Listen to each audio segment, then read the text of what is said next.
the British scientists discovered that we have a second brain. Well, actually, we have three brains: your head, your heart, your gut.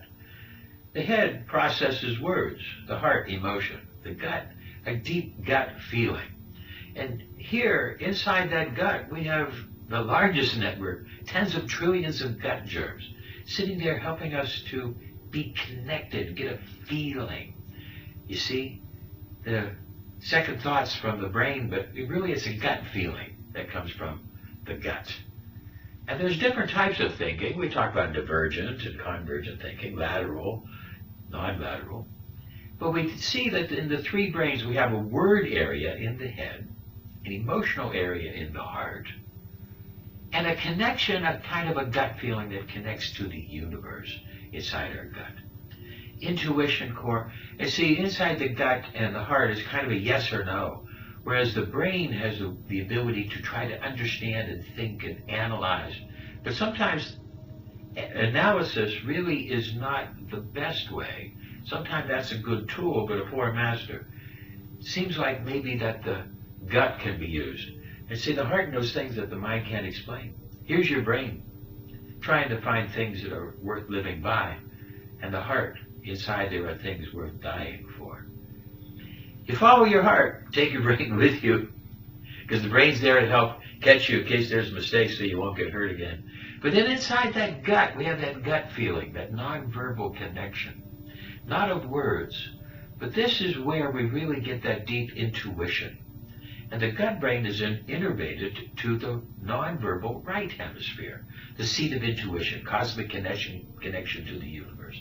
The hanged man is somebody who now knows to look at his gut and put the gut above the heart and the brain. There's fungus inside this gut. In fact, there's all different types of fungus.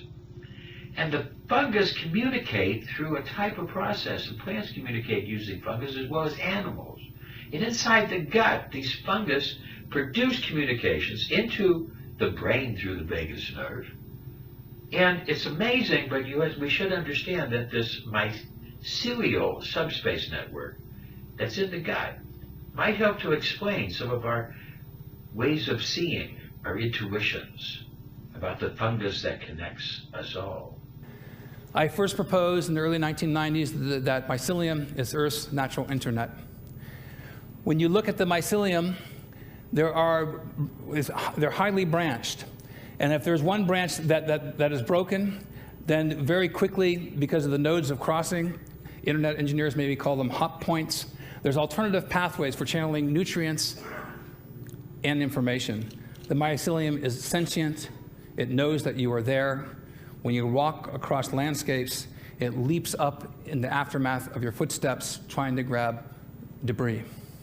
Mycelium is the vegetative part of a fungus or fungal network.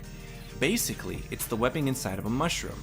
What's so fascinating about these webs is that we've seen evidence of information passing through them, from adapting to environments to growing and spreading in patterns that denote intelligence, even sentience.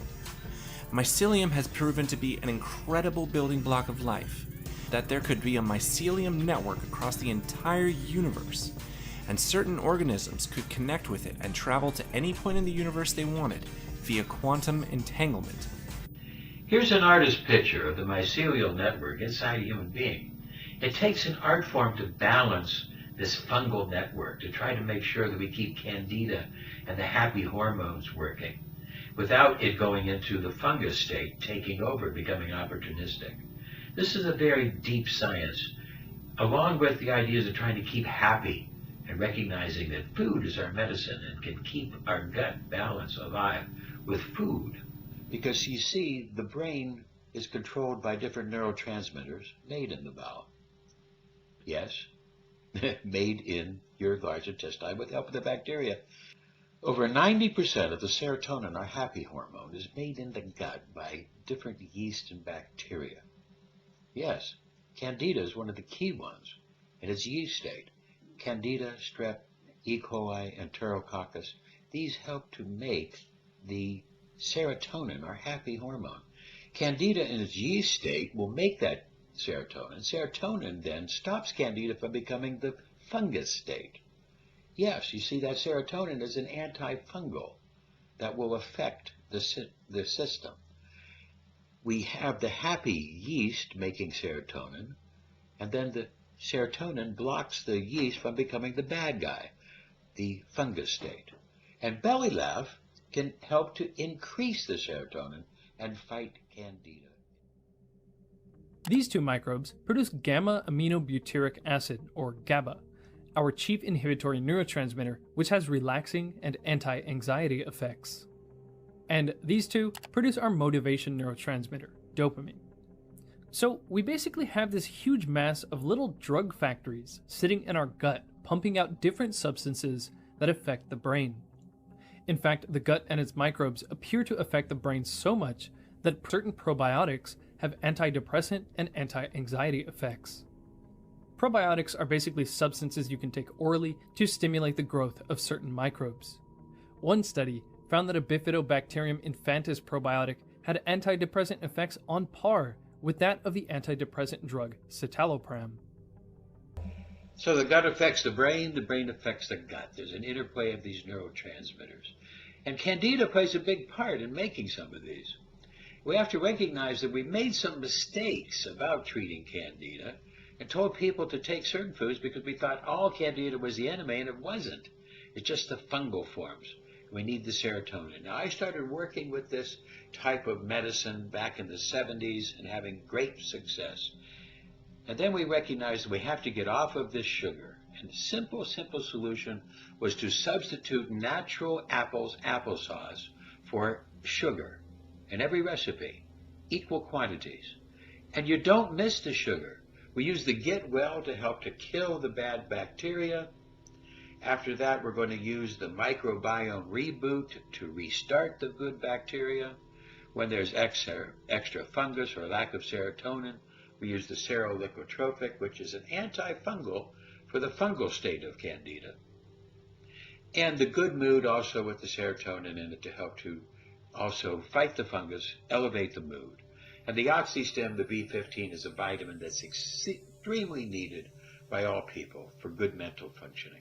So we must realize there is a brain-eater bacteria controlling personality of our children and other people, and we must not ignore this. We must deal with this as a society.